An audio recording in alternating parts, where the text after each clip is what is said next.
Bom dia! Vamos dar início à nossa lição de número 13 da nossa Escola Bíblica Dominical, que tem como título A Batalha Espiritual e as Armas do Crente.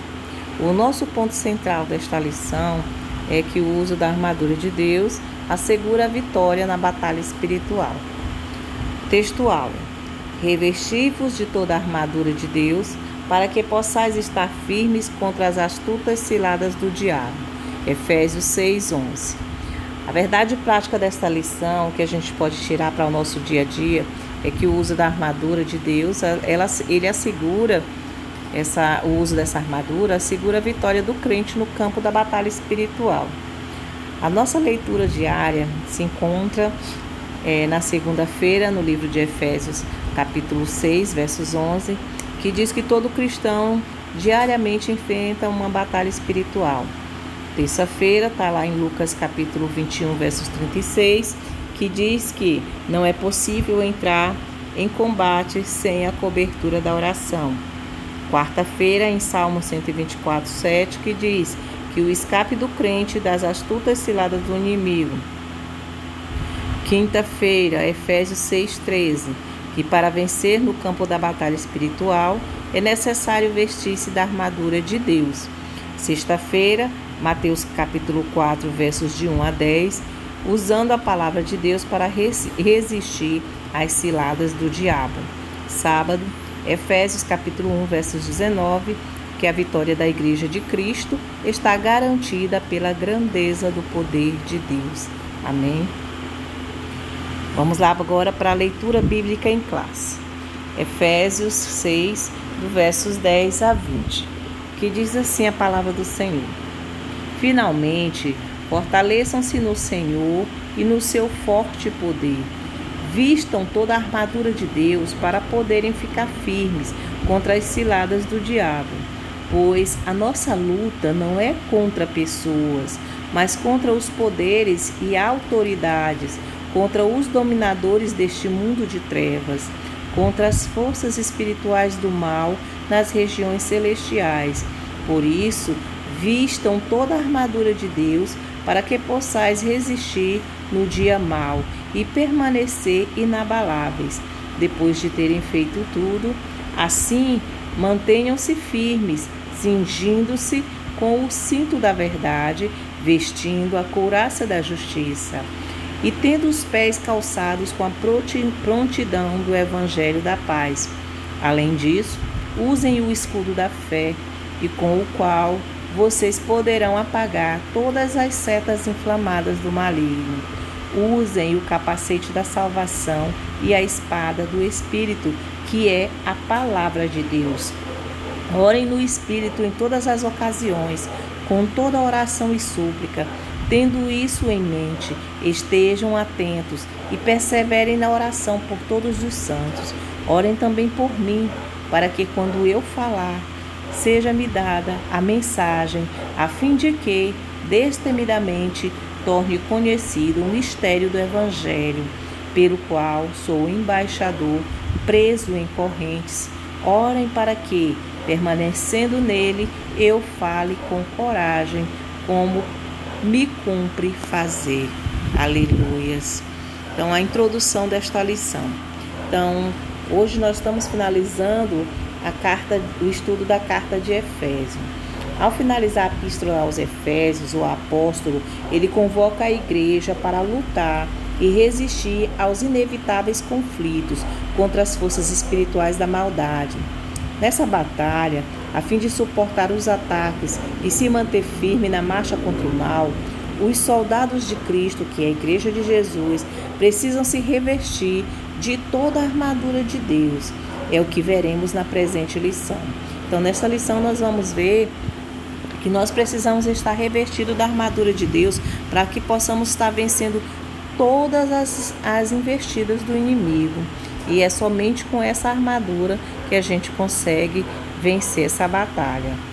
Então vamos agora para o tópico 1, que tem como título o preparo espiritual do crente para a batalha. Subtópico 1, fortalecidos no poder do Senhor. A expressão na forma passiva, fortalecei-vos no Senhor, que está lá em Efésios 6:10a, indica que não temos poder em nós mesmos. Esse excelso poder nos é conferido pela comunhão com Deus em Cristo, por meio do Espírito Santo. Está lá em João 15, capítulo 7, em 1 João, capítulo 1, versos 3. Então, a gente tem que entender que esse poder e essa força não vem da gente. A gente tem que nos fortalecer no Senhor, porque o poder vem dele. E essa fortaleza que a gente encontra no Senhor é através da nossa comunhão com ele. Amém? Continuando. Por isso, precisamos estar fortalecidos por meio da renovação da mente. Efésios 4:23. Da vida em santidade. Efésios 4:24. E ser cheio do Espírito. Efésios 5:18. A vitória, ela não pode ser alcançada por outro meio.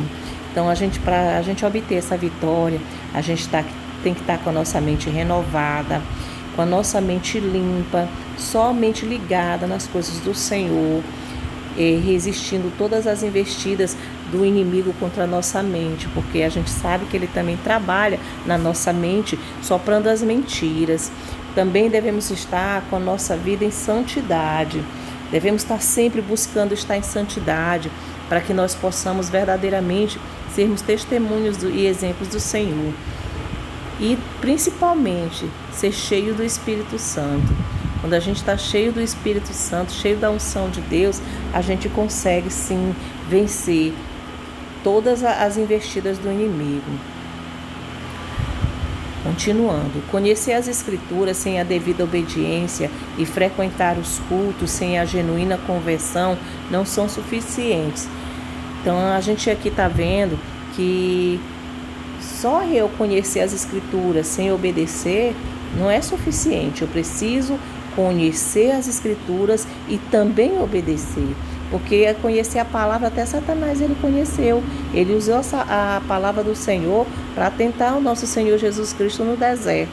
Então não adianta só conhecer, a gente tem que conhecer e obedecer. Porque Satanás conhecia, mas não obedeceu. E nós, como igreja de Cristo, nós devemos tanto conhecer como também obedecer a palavra do Senhor, bem como também frequentar os cultos. A gente não tem que só frequentar por frequentar. A gente tem que estar ali na igreja, no templo, oferecendo um culto racional para o Senhor, nos entregando de corpo e alma ali para Ele. E tendo uma verdadeira conversão, uma conversão genuína. E isso sim é suficiente para que a gente possa estar vencendo todas as lutas diárias, as investidas de Satanás.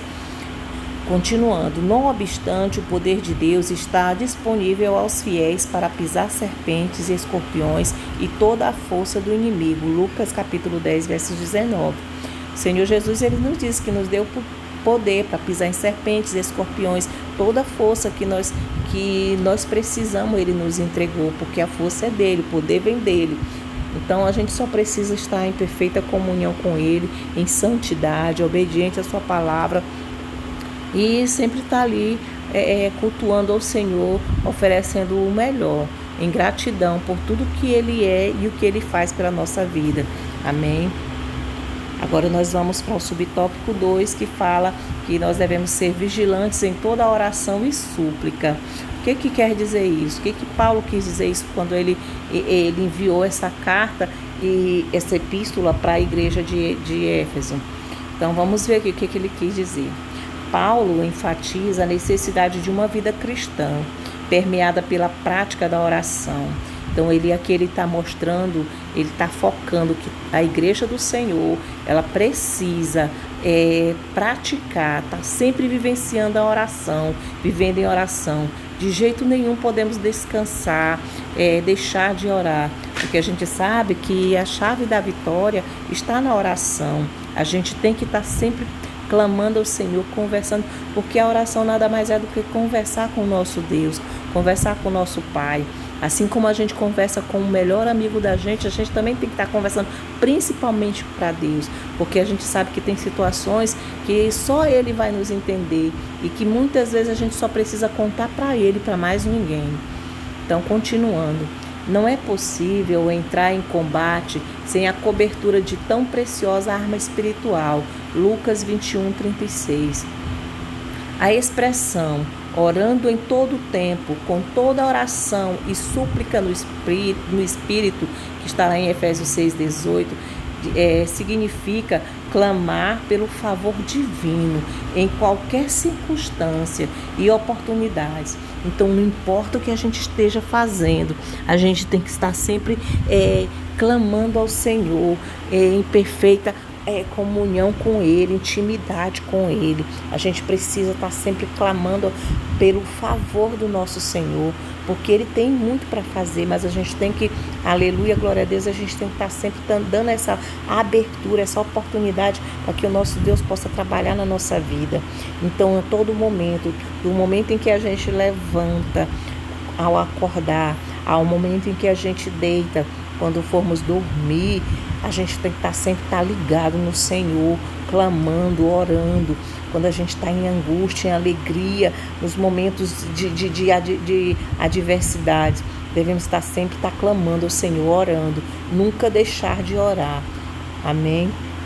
Esse clamor, continuando, esse clamor deve estar acompanhado de vigilância. Isaías 59, versos 1 e 2. Pois esta preserva o crente das astutas ciladas do inimigo. Salmo 124, verso 7. Vigiemos em oração e súplica. Então aqui a gente está percebendo que além da oração, nós precisamos ser vigilantes. Devemos vigiar sempre. O próprio Senhor Jesus diz que nós devemos vigiar, porque, aleluia, o espírito está pronto, mas a carne é fraca. Então nós temos que estar vigilantes e em oração e súplica. Amém? Então vamos ver aqui o tópico 1, a síntese do tópico 1 diz que a vitória contra o mal somente é possível por meio do fortalecimento do crente no poder do Senhor. Se não houver esse fortalecimento de nós enquanto igreja, do poder do Senhor, a gente não consegue vencer. Mas a vitória é certa para nós que estamos servindo ao Senhor, obedecendo a sua palavra, com todo o revestimento da armadura de Cristo. Amém? Então agora nós vamos para o tópico 2, que fala que a gente tem que conhecer o campo da batalha espiritual. Conhecendo o campo da batalha espiritual. Esse é o título do tópico 2. Vamos para o subtópico 1, que fala das astutas ciladas do diabo. A expressão ciladas do diabo, que está lá em Efésios 6:11, indica as armadilhas articuladas perversamente pelo reino das trevas. O líder desse reino é identificado como Diabolos, que significa caluniador e acusador. Mateus 4:1, João 8:44, 1 Pedro 5:8. Então aqui a gente sabe que quem nos acusa, quem nos calunia é o próprio Satanás. Ele que é o líder dos diabos, dos espíritos malignos, que tem um ódio profundo contra as nossas vidas. Então ele fica armando ciladas, armadilhas, acusações, nos caluniando, para que a gente venha nos entristecer e querer voltar atrás. Então a gente tem que estar conhecendo esse campo de batalha e saber que nós não estamos lutando, né, contra o nosso irmão, não é contra carne e sangue, não é contra ninguém da nossa parentela, não é contra alguém que se diz nosso inimigo, e sim contra, aleluia, glória a Deus, as hostes espirituais do reino maligno, do reino da maldade.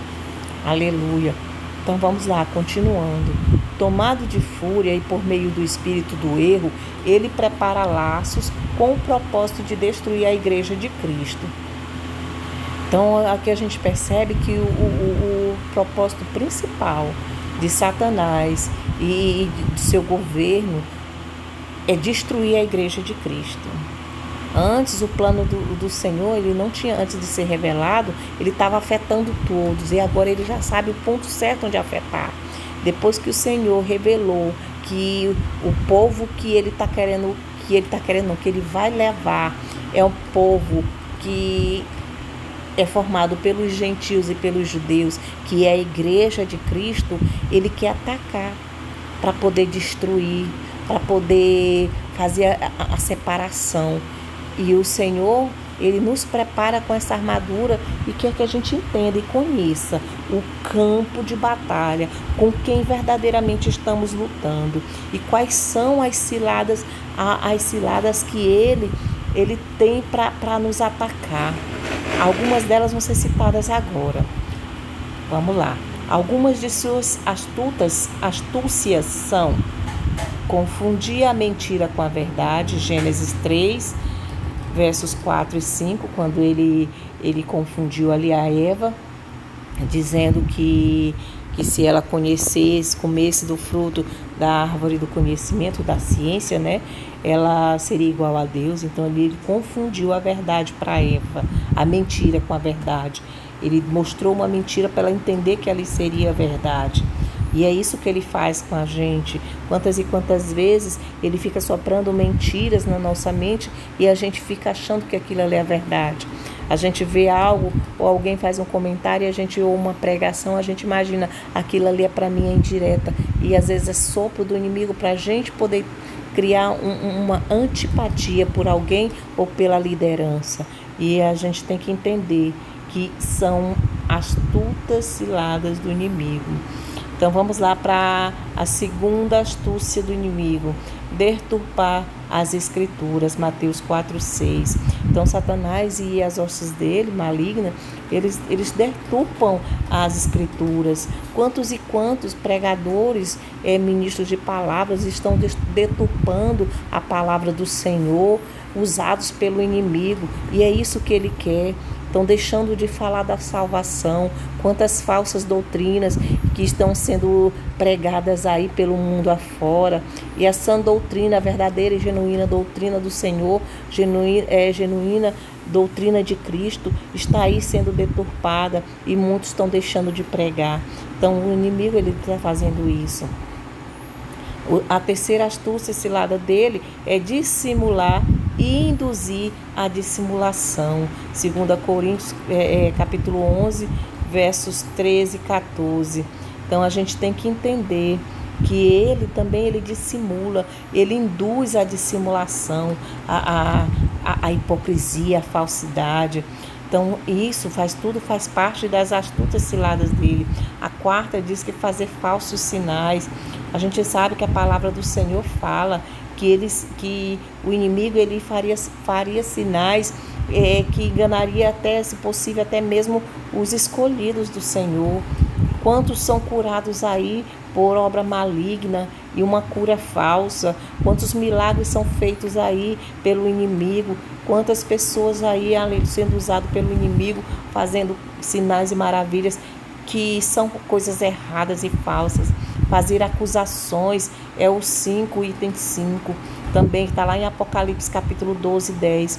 É uma cilada do inimigo acusar. Quantas e quantas vezes a gente não é acusado de alguma coisa sem termos culpa? Quantas e quantas vezes até mesmo nós acusamos alguém sem nem conhecer a realidade. Então a gente tem que estar sempre pedindo ao Senhor, porque o inimigo ele faz isso. A gente sem perceber estamos sendo usados por ele para entristecer alguém, acusando, apontando, julgando. E isso é o inimigo usando. Não é porque a gente é uma pessoa ruim ou má, não. É porque ele usa uma brecha dada. Ele quer isso, destruir com a igreja. Por isso que a gente tem que conhecer o campo da batalha espiritual, para a gente entender que nossa luta não é contra a pessoa, não é contra a carne e sangue, mas sim contra as hostes espirituais malignas. Continuando, a sexta astúcia do inimigo é semear a incredulidade. 2 Coríntios capítulo 4, versos 4. Então o Senhor diz que a gente tem que crer, a gente tem que ter fé. E a incredulidade não é do Senhor. A palavra do Senhor nos diz que sem fé é impossível agradar a Deus. E quando a gente está sem fé, a gente vem com a dúvida. E isso não é bom. E quando é implantada a dúvida, a gente já sabe que é uma cilada do inimigo. Vamos lá para o 7. A sétima diz que é promover ideologias anticristãs. 2 Tessalonicenses, capítulo 2, versos 3 e 4. Quantas ideologias anticristãs não apareceram, não já tem aí no mundo afora? A gente sabe aí que tem Tantas igrejas agora, igreja para lésbica, igreja para homossexuais, igreja para tudo quanto é de gosto, igreja onde se pode beber, igreja onde pode dançar música do mundo, igreja que pode fazer de um tudo.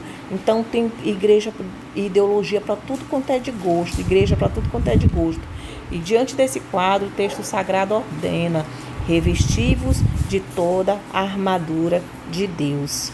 Vamos agora para o subtópico 2, que fala do conflito contra o reino das trevas. Paulo, ele enfatiza que esse conflito, ele não é contra a carne e sangue, está lá no Efésios 6,12. Não se trata de lutar contra o ser humano, mas contra o reino das trevas nas regiões celestiais. Como já foi dito anteriormente, a nossa luta não é contra a carne e sangue, a nossa luta não é contra o nosso irmão, a nossa luta não é contra os nossos filhos, não é contra ninguém da nossa família, não é contra ninguém do nosso local de trabalho, não é contra ninguém da nossa igreja, não é contra ninguém da nossa vizinhança, nem com alguém que passa pela gente, que tem uma antipatia pela gente. A nossa luta não é contra as pessoas, não é contra o ser humano, mas sim contra o reino das trevas. É eles que usam as pessoas para fazer isso. Então a gente não tem que revidar, a gente não tem que agredir, a gente não tem que fazer algo para poder dar o retorno, dar a troca. Não, a gente tem que orar, às vezes a gente tem que se afastar, às vezes a gente tem que entender que aquela pessoa está sendo usada e que muitas vezes é melhor calar, que muitas vezes você tem certeza da sua razão, mas é melhor recuar. Glória a Deus. Continuando. Essas declarações indicam que a batalha não é física, mas travada no mundo espiritual. O conflito é contra as hostes que, debaixo da autoridade do diabo, mantém os homens da escuridão. 1 João capítulo 5, versos 19. Então é o que foi dito. O diabo, ele quer manter o homem na escuridão, a humanidade na escuridão, fazendo as coisas erradas, com contendas, com conflitos, com violências, tanto física, verbal, psicológica. E é isso que ele quer. E a gente termina aqui também, sem perceber, sendo envolvido por isso, por esse tipo de armadilha do diabo. E a gente tem que compreender que a nossa luta é contra essas hostes espirituais malignas e que a gente tem que saber como combater, saber onde é o campo dessa batalha, onde é o conflito, onde é que está acontecendo dentro de um casamento. Aquela briga está acontecendo porque ali ele trabalha dentro do casamento, até na vida financeira, ou o casal, a mulher querendo tomar o lugar do esposo, querendo mandar dentro de casa mais do que o marido e outras coisas parecidas. Então tudo tem que ter harmonia para que ele não venha entrar com as ciladas dele, que ele quer causar conflito, ele quer causar separação, destruição. Continuando. Nessa metáfora fica claro que o cenário do campo de batalha do soldado é espiritual. Efésios 6, versos 11 e 12.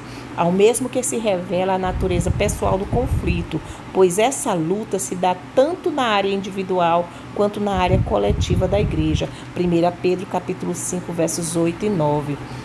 Então a gente tem que entender que ele tanto atua na área pessoal como também na área coletiva. Tanto ele vai afetar a vida de uma pessoa só, como da igreja inteira, como da vida de uma pessoa na família, como na família inteira, porque a gente sabe que vai refletir em todos. Amém? Vamos lá agora para o subtópico 3, que fala das agências das potestades do ar. A gente percebe que o inimigo de nossas almas, Satanás, ele tem um governo muito bem organizado. E esse governo, eles são vistos na palavra do Senhor como principados, potestades e príncipe das trevas. Esses três grupos, eles formam essas hostes espirituais da maldade, como diz aí no texto que está na revistinha, que eu vou fazer a leitura. Paulo identifica as forças do mal que marcham contra a igreja como principados, potestades, príncipe das trevas deste século e hostes espirituais da maldade, Efésios 6:12. Esses seres, eles são caracterizados por três aspectos. Quais são esses aspectos? O primeiro deles eles são poderosos. Não adianta a gente querer bater de frente com eles, porque eles são poderosos. Por isso que os títulos que eles têm principados e potestades, indicam poder, primazia e autoridade para agir. Príncipe das trevas, são líderes de anjos decaídos, que sob o comando do diabo exercem o domínio. Então eles têm muito poder. A nossa força por si só a gente não consegue vencê-lo. A nossa força tem que vir de Deus. Ele é quem tem que nos dar essa força, esse poder. A gente tem que nos fortalecer nele. Amém? O segundo aspecto, a segunda característica é que eles são malignos, são maus. Ele não tem piedade de nós, não, de jeito nenhum. Ele quer ver o nosso mal, ele quer ver a nossa queda, nossa destruição. Esses agentes, eles formam as hostes espirituais da maldade. Refere-se a demônios que empregam seu poder destrutivamente para o mal. Então, ele não quer bem de ninguém. Aí, a gente termina aqui pessoas que buscam algumas outras seitas, dizendo que tem a linha do bem, linha do mal. Não, não tem isso. Todos eles só querem o mal e enganam, cegam as pessoas para buscarem coisas, achando que estão buscando a luz e não é. Estão sendo enganados. Então a gente tem que estar sempre atentos a isso, estar sempre pregando a palavra do Senhor para estar libertando os que estão cativos aí, que estão sendo enganados pelo inimigo de nossas vidas. O terceiro aspecto ou característica é que eles são astutos. Eles são cheios de sutilezas e maquinam a queda da igreja. Não pense que eles querem o nosso bem, eles querem o nosso mal, principalmente a igreja santa do Senhor, porque eles já sabem o fim deles. E eles já sabem que quem está no mundo jaz no mundo, como ele, Satanás. Mas nós que temos nosso lugar junto ao Senhor, que estamos pregando a palavra do Senhor para libertar mais vidas, ele fica querendo derrotar a igreja, ele quer ver a queda da igreja, ele quer ver que a gente caindo ali na lama, voltando para a lama. Mas a palavra do Senhor também nos diz que o cair é do homem e o levantar é dele. Então a gente tem que sempre estar pedindo ao Senhor para nos dar força, estar sempre nos revestindo na palavra dele, com as armaduras dele. Continuando. Apesar desse imenso império do mal, a igreja é exortada a não temer. Somos incentivados a lutar e, sobretudo, a vencer, pois o Senhor da igreja está elevado ao nível acima de todo principado e poder e potestade e domínio. Efésios 1:21. Então, por mais que eles sejam poderosos, malignos e astutos, a gente tem que entender que nós somos mais do que vencedores com Cristo Senhor Jesus. Nós somos mais do que vencedores, igreja. Não devemos dar poder demais para ele, também não devemos menosprezar o poder dele. Nós devemos equilibrar, sabendo que Deus é maior e que ele está conosco, mas que a gente tem que nos revestir de toda a armadura de Deus para que a gente possa vencer essa batalha. Amém? Então, agora a síntese do tópico 2 que a gente acabou de ver é que o crente precisa conhecer o seu campo de batalha espiritual para que possa guerrear contra o inimigo e receber a vitória. Então, se a gente conhecer o campo da nossa batalha espiritual, e a gente pode aí investir de tudo quanto é jeito com nossa força, que a gente não consegue receber a vitória. A gente precisa saber onde é que está acontecendo essa batalha espiritual, o campo da batalha, se é na nossa família, se é na área da vida financeira, se é na igreja, qual é o local do campo da nossa do campo dessa batalha espiritual. Muitas vezes alguém está ali perseguindo a gente com antipatia, a gente fala algo, alguém discorda, a gente sugere alguma coisa, dá uma ideia, alguém discorda. Ali não é nada mais do que o inimigo já usando a pessoa para lhe fazer você irá pecar contra o Senhor. E aí é onde você tem que recuar e entender que o inimigo não é aquela pessoa humana, mas sim quem está usando ele, que está por trás dele. E a gente tem que estar sempre preparado para vencer essa armadilha. Então vamos agora para o tópico 3, que fala das armas espirituais indispensáveis ao crente. Então aqui a gente vai saber quais são as armas que a gente não pode jamais deixar de usar, nós enquanto crente, igreja do Senhor. E a primeira dela é a armadura completa de Deus. Aliás, o subtópico 1 do tópico 3, que fala da armadura completa de Deus. E dentro dessa armadura completa de Deus é que estão as armas espirituais que são indispensáveis para nós que somos a Igreja de Cristo. A armadura de Deus. O cristão está enganjado num conflito espiritual com o mal. Esse conflito é descrito como o combater a fé, o combater da fé. Aleluia, glória a Deus. Então a gente tem que entender que nós estamos engajados nesse conflito espiritual com o mal. Não tem como a gente fugir.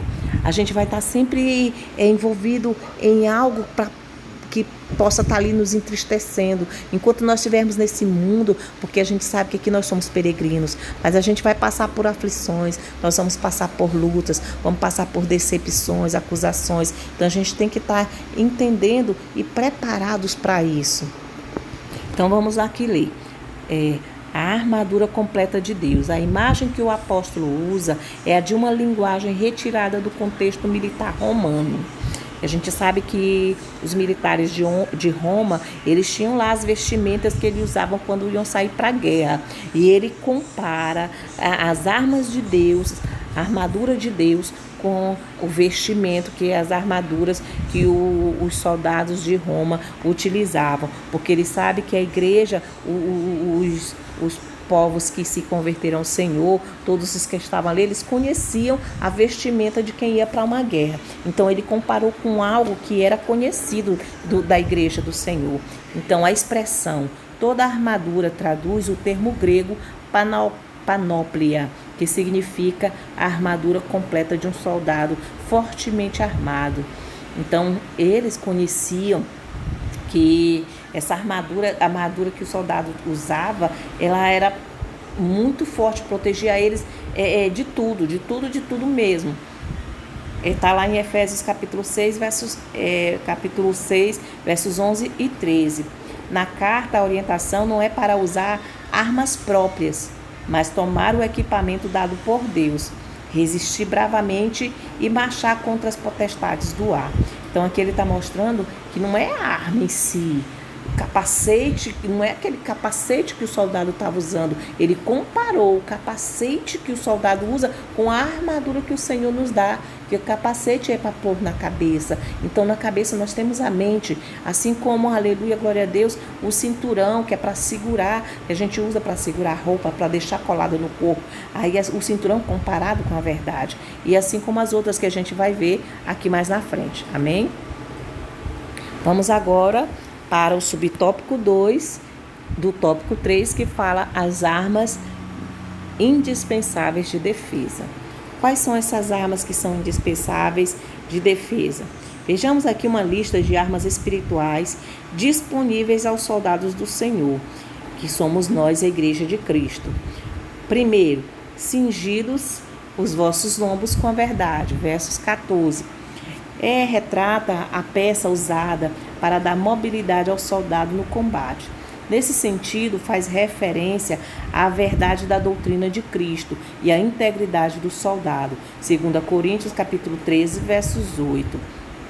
Então, a gente tem que entender que é a verdade, que é a doutrina, a sã doutrina de Cristo. Nós devemos estar sempre revestidas com ela, obedecendo a palavra e ser testemunho vivo mesmo do Senhor, porque ele fala aí que está referindo à verdade da doutrina de Cristo e à integridade do soldado. E essa integridade está relacionada à nossa santidade. Ou como é que eu sou serva do Senhor e estou fazendo algo de errado, algo que possa envergonhar o nome do Senhor. Então não estou demonstrando uma integridade pura, uma ética, uma moral, para que possa demonstrar a verdadeira doutrina de Cristo. Aí eu estou envergonhando o nome do Senhor. Então eu tenho que estar vivendo em santidade. Amém? Então vamos agora para a segunda armadura. Está na letra B. Vestida a couraça da justiça, versos 6, 14. Trata-se de uma malha impenetrável de proteção aos órgãos vitais, no caso o coração, rins, os órgãos principais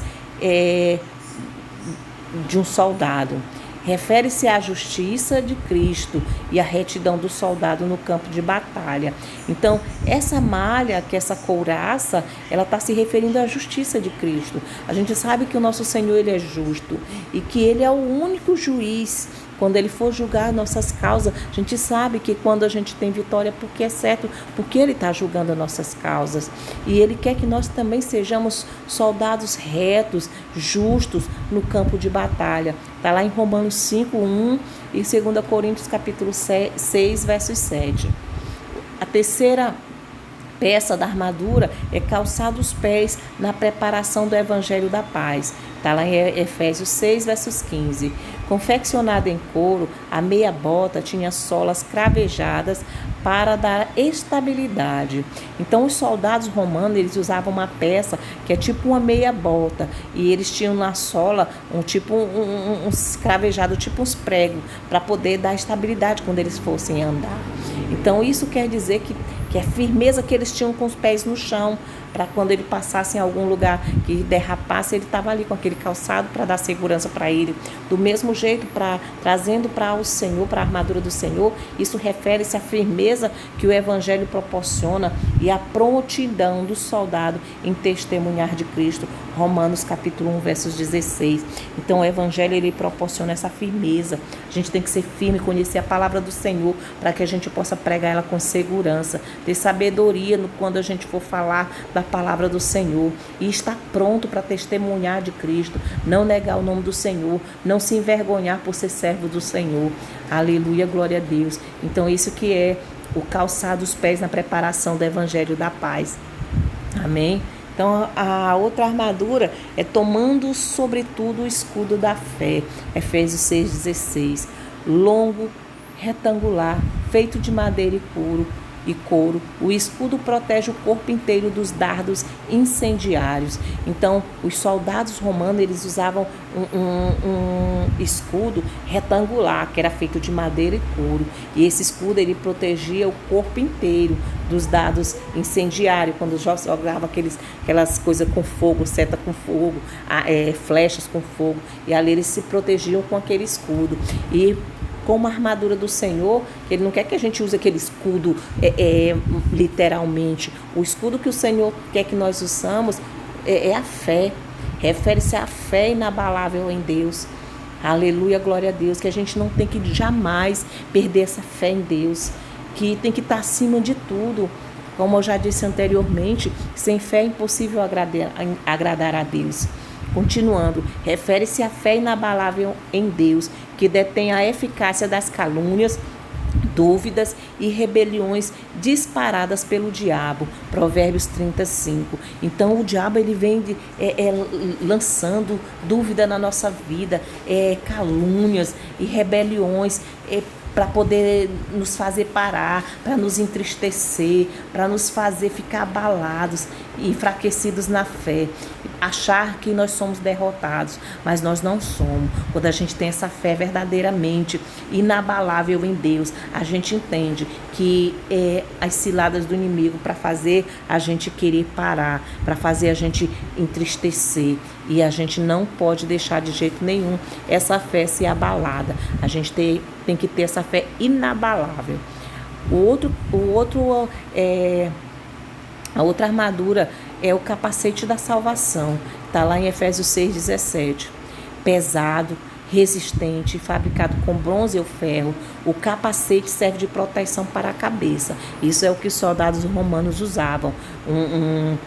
Um capacete que era muito pesado, resistente. Ele era fabricado de bronze ou de ferro. E para o Evangelho, essa armadura nada mais é do que a certeza da salvação que já recebemos em Cristo e a convicção da plena salvação no último dia. 1 Tessalonicenses capítulo 5, versos 8 e 9.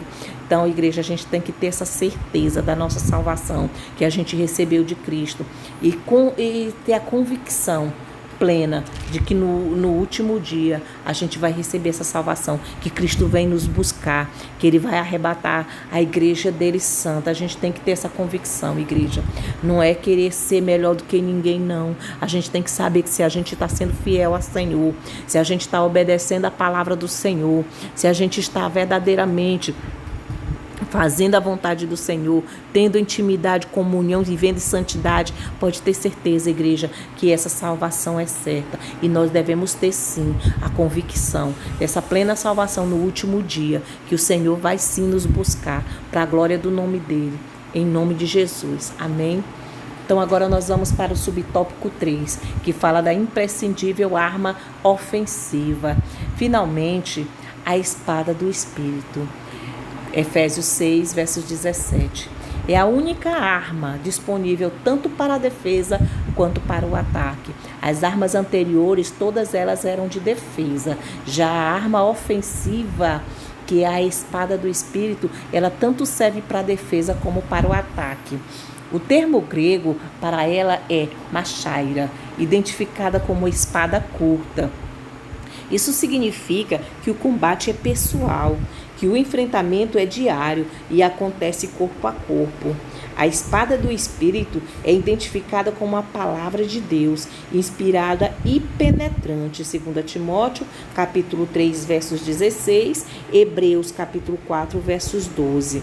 Ela deve ser usada tanto para resistir às ciladas do diabo, Mateus 4, versos 1 a 10, quanto para derrubar as fortalezas de Satanás, Mateus 10, versos 19 e 20 e 2 Coríntios, capítulo 10, versos 4. Então, a palavra do Senhor, ela tem que ser usada tanto para a gente se defender, como também para a gente atacar. Mas atacar indo para cima de alguém, não. Atacar conhecendo a palavra e orando e ministrando a palavra do Senhor, levando para os cativos. E quando a gente for usar, saber o que a gente está fazendo, saber manusear, porque todo soldado ele sabe manusear a sua espada, e nós também devemos também saber manusear a espada. Mas como é que eu vou manusear a espada se eu não leio? Como é que eu vou falar do amor do Senhor, da palavra do Senhor, se eu não conheço a palavra do Senhor? Então a gente tem que ler a palavra do Senhor, meditar dia e noite, para que a gente venha estar gravando, guardando ela na tábua do nosso coração e usá-la como arma de defesa e de ataque. Amém, igreja? Então a síntese do tópico 3 é que as armas estão ao nosso dispor, elas são indispensáveis para resistirmos aos ataques das trevas e permanecermos inabalável. Somente essas armas, elas vão fazer com que nós permaneçamos inabaláveis contra qualquer ataque das trevas, e a gente resiste, mas sabendo que o poder é de Deus e que nós temos que estar revestidos no poder dele e no Senhor. Amém, igreja? Então, a conclusão: a vitória da Igreja de Cristo contra as forças do mal é garantida pela sobreexcelente grandeza do poder de Deus. Capítulo 1 de Efésios, verso 19. Os ardis de Satanás não podem ser subestimados, porém, o reino das trevas não deve amedrontar o cristão. A Escritura convoca o salvo a combater e a vencer as potestades do ar, revestido com a armadura de Deus. Efésios 6, versos 11. Então, aqui, igreja, nesta lição a gente finda sabendo que a carta de Efésio, ela toda escrita para apresentar para a igreja como a gente tem que ser, como a gente tem que agir, que nós somos nova criatura, que nós somos exemplos, que nós não devemos viver como o mundo, e também nos fortalecer no Senhor. Na última parte, no último livro de Efésios, capítulo de Efésios, é mostrando que a gente tem armaduras que Deus nos deu para estarmos revestidos e fortalecidos no Senhor e no poder do Senhor, para que a gente possa vencer as astutas ciladas do inimigo, porque o inimigo de nossas vidas, ele não veio para brincar de inimigo, ele não veio para brincar de diabo, ele veio para poder acabar mesmo com a igreja do Senhor, e nós devemos estar firmes, sempre revestidos do poder de Deus, com as armaduras de Deus. Amém, igreja? Agora nós vamos para as questões para refletir a respeito de a batalha espiritual e as armas do crente. Responda: o que a expressão fortalecei-vos no Senhor indica? A expressão na forma passiva, fortalecei-vos no Senhor, capítulo 6, versos 10a de Efésios, indica que não temos poder em nós mesmos. Segunda pergunta, o que significa a expressão ciladas do diabo? Efésios 6:11. A expressão ciladas do diabo, Efésios 6:11, indica as armadilhas articuladas perversamente pelo reino das trevas. Terceira pergunta, como Paulo identifica as forças do mal que marcham contra a igreja? Paulo identifica as forças do mal que marcham contra a igreja como principados, potestades, príncipe das trevas deste século e hostes espirituais da maldade. Efésios 6, versos 12. Quarta pergunta, o que traduz a expressão toda a armadura? A expressão toda a armadura traduz o termo grego panóplia, que significa a armadura completa de um soldado fortemente armado. Efésios 6, capítulo 6, versos 11 e 13. Que tipo de arma é a espada do Espírito? A espada do Espírito, Efésios 6, versos 17, a única arma disponível tanto para a defesa quanto para o ataque. Com a graça de Deus, concluímos mais um trimestre de estudos bíblicos, estudamos a carta aos Efésios e temos a certeza de que vocês, e eu também, foram ricamente abençoados com todo o conteúdo estudado. O tema geral da carta aos Efésios é Cristo e sua igreja, e Paulo reserva o último capítulo para tratar a respeito da guerra espiritual que todos os crentes em Jesus Cristo enfrentam. Efésios 6, versos 10 a 20. Quanto ao assunto batalha espiritual, infelizmente, alguns subestimam por completo os ataques do inimigo e suas ciladas. Já outros enaltecem o poder do inimigo e se esquecem de que Cristo já o derrotou na cruz do Calvário e que nos deu poder contra as serpentes e escorpiões. Lucas 10, versos 19. Assim como os anjos estão a serviço de Deus e do seu povo, os demônios servem a Satanás e o seu chefe, cuja missão neste mundo é matar, roubar e destruir. João capítulo 10, versos 10. Mas nunca podemos nos esquecer de que maior é o que está conosco, Jesus Cristo, o nosso Deus. Aleluia. A fonte foi retirada da CPAD, publicada em EBD, arquivada na Escola Dominical.